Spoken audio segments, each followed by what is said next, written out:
கர்த்தருடைய பரிசுத்த நாமத்துக்கு ஸ்தோத்திரம்.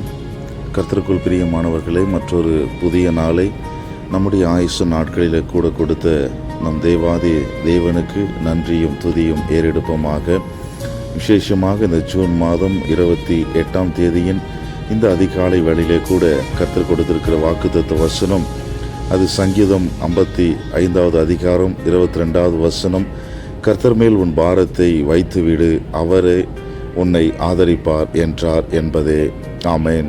பிரியமானவர்களே, இந்த காலை வேளையிலே கூட இந்த உலகில் ஒவ்வொரு நாளும் கவலைகள், கஷ்டங்கள், போராட்டங்கள், கடன் பிரச்சனைகள் என்று அநேக காரியங்கள் நம்முடைய அன்றாட வாழ்க்கையில் இருந்தாலும் இவை அனைத்தையும் கர்த்தருடைய சமூகத்தில் வைத்து முதலாவது நாம் ஜெபிக்க வேண்டும். அது மாத்திரமல்ல, அவர் உங்களை தாங்கி ஒருபோதும் நிலைக்குலைய விடாமல் பாதுகாக்கிற தேவனாய் இருக்கிறார்.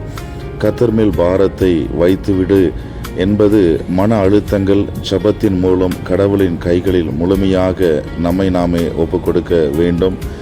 அவர் தாமே இந்த புதிய நாளிலே இதை கேட்கிற உங்கள் ஒவ்வொருவரையும் ஆசீர்வதித்து உங்களுடைய சுமைகள், உங்களுடைய பாரங்கள், உங்களுடைய சூழ்நிலைமைகள், உங்களுக்கு தேவையான சகலவிதமான மன அமைதியும் பலத்தையும் அவர் உங்கள் ஒவ்வொருவருக்கும் கொடுப்பார் என்பதில் எந்த விதமான சந்தேகமும் இல்லை. தொடர்ந்து கர்த்தர் தாமே இந்த புதிய நாளின் துவக்கம் முதல் முடிவு பரியந்தம் உங்கள் ஒவ்வொருவரையும் ஆசீர்வதித்து பலப்படுத்தி பாதுகாத்து பராமரித்து வழி நடத்துவாராக.